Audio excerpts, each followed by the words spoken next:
so এতিয়া আমি এনেকুৱা এটা গুৰুত্বপূৰ্ণ বিষয় আমি ডিসকাস কৰিম য'ত আমি বৰপাত্ৰ গোহাঁইৰ যেটো পদ আছে ইয়াৰ আৰম্ভণি যেটো ৰাজমন্ত্ৰীৰ পদ আছে বৰপাত্ৰ গোহাঁই ইয়াৰ আৰম্ভণি কেনেকৈ হৈছিল ইয়াৰ বিষয়ে চাম বহুত ইন্টাৰেষ্টিং ঘটনা হয় যেটো অসমৰ ইতিহাসৰ ফালৰ পৰা আমাৰ কাৰণে বহুত বেছি গুৰুত্বপূৰ্ণ চোৱা আমি সকলোৱে গম পাওঁ যেতিয়া আহোম আহিছিল চুকাফাৰ সময়তেই দুটা মুখ্য বা দুজন মুখ্য ৰাজমন্ত্ৰী আছিল দুটা পদ আছিল ৰাজমন্ত্ৰীৰ মুখ্য বৰগোহাঁই আৰু বুঢ়াগোহাঁই বৰপাত্ৰ গোহাঁই যেটো পদ আছিল ৰাজমন্ত্ৰীৰ পদ ইয়াৰ আৰম্ভণি হৈছিল চুহুংমুং দিহিঙীয়া ৰজাৰ সময়ৰ পৰা 1497 চনত যেতিয়া ৰজা হৈছিল তাৰ পিছত বৰপাত্ৰ গোহাঁইৰ যেটো পদবী আছিল ইয়াৰ আৰম্ভণি হৈছিল আমি আজি চাম যে কেনেকুৱাকৈ এই পদৰ আৰম্ভণি হৈছিল ইয়াৰ কাৰণে এই বস্তুৰ এই বিষয়টো জানিবৰ কাৰণে আমি একদম আৰম্ভণিৰ পৰা চাওঁ মই তোমাক একদম ধুনীয়াকৈ বুজাম কেতিয়াৰ পৰা ইয়াৰ আৰম্ভণি হৈছিল সো সেই কাৰণে আমি একদম আগলৈকে গৈছো 1439 চনলৈকে কেতিয়ালৈ গৈছো আমি 1439 চন 1439 ত 1439 চনত আহোম ৰজা আছিল সুচেনফা 1439 ত আহোম ৰজা কোন আছিল সুচেনফা স্বৰ্গদেউ আছিল সুচেনফা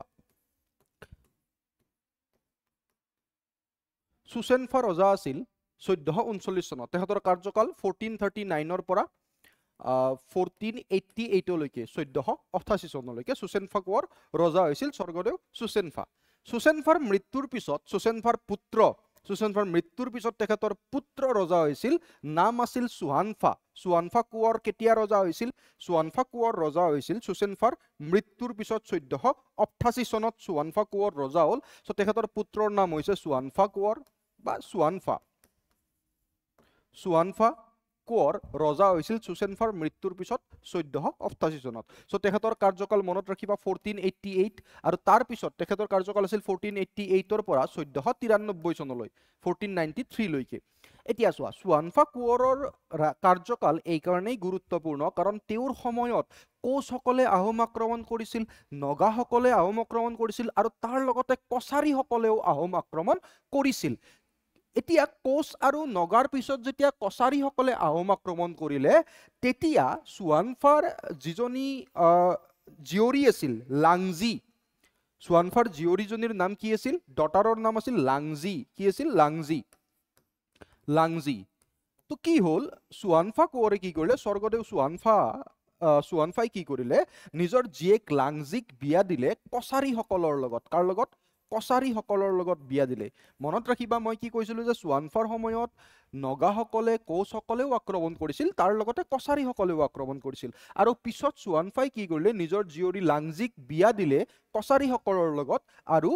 মিতিৰ পাতিলে তেওঁলোকক কছাৰীসকলক কি পাতিলে মিতিৰ পাতিলে মানে বৈবাহিক সম্পৰ্ক স্থাপন হৈছিল সেই সময়ত আহোম আৰু কছাৰীৰ মাজত যাৰ ফলত মিতিৰ হ'ল আহোম আৰু কছাৰীসকল আৰু এটা বস্তু মনত ৰাখিবা চুৱানফা স্বৰ্গদেউৰ সময়তেই বুঢ়াগোহাঁই আছিল খেনলুং বুঢ়াগোহাঁই কোন আছিল চুৱানফা স্বৰ্গদেউৰ সময়তে এজন বুঢ়াগোহাঁই আছিল তেওঁ আছিল খেনলুং বুঢ়াগোহাঁই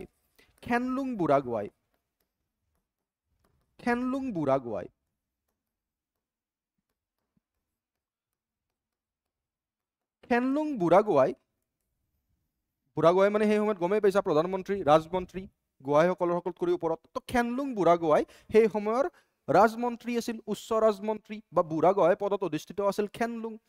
কি হ'ল খেনলুং বুঢ়াগোহাঁয়ে কি কৰিলে গৈ কিনে পিছৰ ফালে চুৱানফা স্বৰ্গদেউক টাই তুৰুংবানৰ ফৈদৰ জৰিয়তে বা ফৈদৰ মানুহ লগাই হত্যা কৰিলে কোনে খেনলুং বুঢ়াগোহাঁয়ে পিছলৈ গৈ কিনে চুৱানফা স্বৰ্গদেউক তাৰ সহায়ত টাই তুৰুংবান ফৈদৰ মানুহৰ জৰিয়তে টাই তুৰুংবান ফৈদৰ মানুহৰ জৰিয়তে বা টাই তুৰুংবান ফৈদৰ মানুহৰ হতুৱাই খেনলুং বুঢ়াগোহাঁয়ে চুৱানফা স্বৰ্গদেউক হত্যা কৰিলে সিকুৱেন্সটো বুজিবা মই কি কৈ আছো প্ৰথমতে ৰজা আছিল 1439 ৰ পৰা আৰম্ভ কৰিছো ৰজা আছিল সুচেনফাৰ পিছত ৰজা হ'ল তেওঁৰ পুতেক চুৱানফা কোঁৱৰ চুৱানফাৰ সময়তেই যুদ্ধ হৈছিল লগতে চুৱানফা স্বৰ্গদেৱে নিজৰ জীয়ৰী লাংজিক বিয়া দিছিল কছাৰীসকলৰ লগত আৰু মিতিৰ পাতিছিল সেই সময়ত বুঢ়াগোহাঁই আছিল খেনলুং বুঢ়াগোহাঁই আৰু পিছলৈ খেনলুং বুঢ়াগোহাঁয়ে কি কৰিলে চুৱানফা স্বৰ্গদেউক টাই তুৰুংবান ফৈদৰ হতুৱাই হত্যা কৰালে এতিয়া যেতিয়া ষড়যন্ত্ৰটোৰ বিষয়ে সকলো অৱগত হ'ল যেতিয়া এই ষড়যন্ত্ৰটোৰ বিষয়ে সকলোৱে জানিলে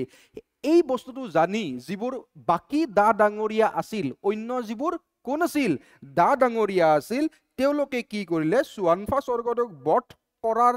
কথা জনাৰ পিছত দা ডাঙৰীয়া সকলে মিলি চুৱানফা স্বৰ্গদেউৰ পুত্ৰ চুপিমফা কোঁৱৰক ৰজা পাতে কাক ৰজা পাতে চুৱানফা স্বৰ্গদেউৰ পুত্ৰ চুপিমফা কোঁৱৰক ৰজা পাতে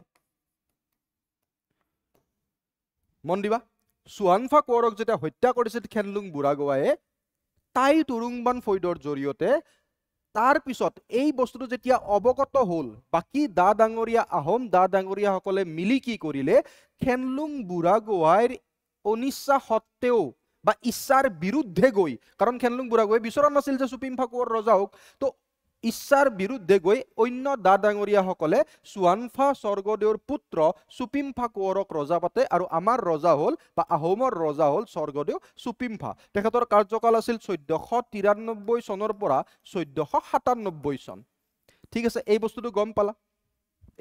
পালা যেতিয়া চুপিমফা কোঁৱৰ ৰজা হ'ল তেওঁ তাই তুৰুংবানৰ ফ্যামিলি বা গোটেই পৰিয়ালক বধ কৰিলে বা গোটেই পৰিয়ালক হত্যা কৰিলে আৰু তাৰ পিছত খেনলুং বুঢ়াগোহাঁইক মন দিবা যে খেনলুং বুঢ়াগোহাঁইক বুঢ়াগোহাঁই পদবীৰ পৰা গুচাই দিলে আৰু ফনলুং খাপেঙক মন দিবা কাক ভেৰি গুড ফনলুং খাপেঙক বুঢ়াগোহাঁই পাতিলে তো যেতিয়া ফনলুং খাপেঙক বুঢ়াগোহাঁই পাতিলে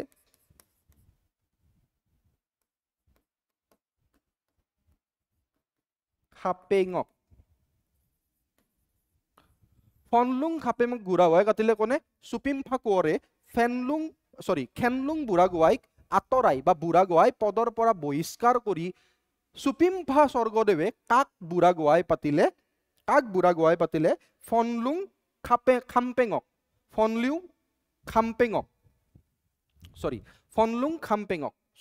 এইটো হ'ব ফনলুং খাম্পেং ওকে মতো দিব পাহৰিছো মই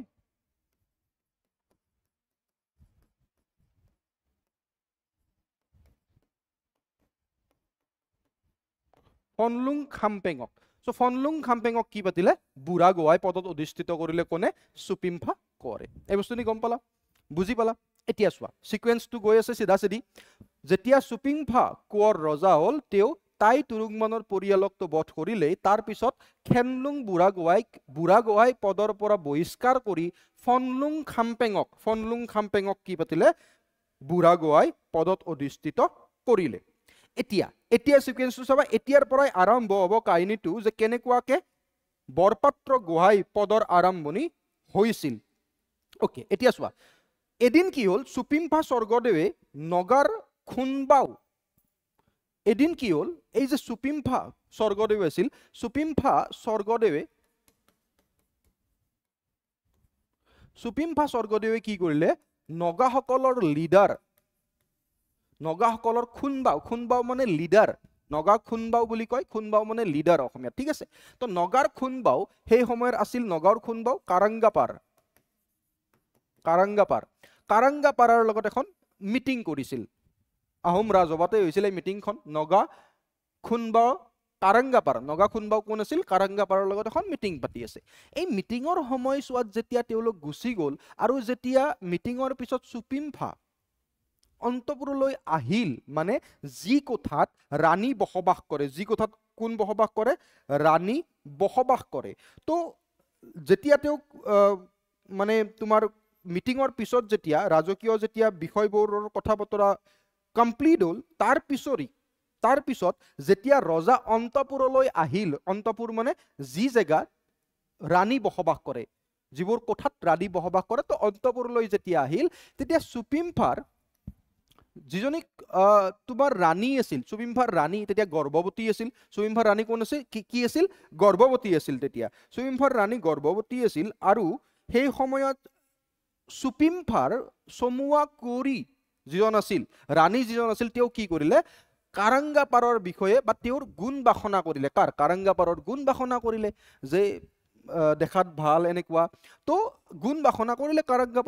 কাৰাংগাপাৰৰ যেতিয়া গুণ বাসনা কৰিলে চমুৱা কুঁৱৰীয়ে তেতিয়া চুপিমফাই কি কৰিলে চুপিমফাই তেতিয়া কাৰাংগাপাৰলৈ পঠাই দিলে কাক কাৰাংগাপাৰৰ ওচৰলৈ পঠাই দিলে কুঁৱৰীক ক'লে যা ইয়াত থাকিব নালাগে তো বুজি পালা সিকুৱেন্সটো আৰু যি সময়ত কাৰাংগাপাৰৰ ওচৰলৈ চুপিমফাই কুঁৱৰীক পঠাই দিছিল তেতিয়া কুঁৱৰী গৰ্ভৱতী আছিল আৰু নগাৰ ওচৰলৈ যোৱাৰ পিছত তাতেই এজন পুত্ৰক জন্ম দিয়ে কুঁৱৰীয়ে আৰু পিছলৈ গৈ কিনে এই পুত্ৰজনকেই নগা কোঁৱৰ বুলি কোৱা যায় কি বুলি কোৱা যায় নগা কোঁৱৰ আৰু তেৱেই পিছলৈ বৰপাত্ৰ গোৱাই হয় প্ৰথম বৰপাত্ৰ গোৱাই হয় এতিয়া চোৱা মন দিবা এই যিজনী কুঁৱৰীক পঠাই দিছিল কাৰাংগাপাৰৰ ওচৰলৈ নগাৰ ওচৰলৈ তেওঁ গৈ তাত কি কৰিলে এজন পুত্ৰ জন্ম দিলে যাক পিছলৈ গৈ কিনে নগা কোঁৱৰ বুলি কোৱা যায় আৰু যিয়ে পিছলৈ গৈ প্ৰথম বৰপাত্ৰ গোৱাই হয় যিয়ে পিছলৈ গৈ কিনে কি হয় প্ৰথম বৰপাত্ৰ গোৱাই হয় ঠিক আছে এতিয়া মন দিবা চুপিমফাৰ পিছত মৃত্যুৰ পিছত তেখেতৰ পুত্ৰ চুহুংমুং দিহিঙীয়া ৰজা বা চুহুংমুং স্বৰ্গদেউ ৰাজসিংহাসনত বহিল তেখেতৰ কাৰ্যকাল আছিল চুহুংমুঙৰ কাৰ্যকাল আছিল কেতিয়া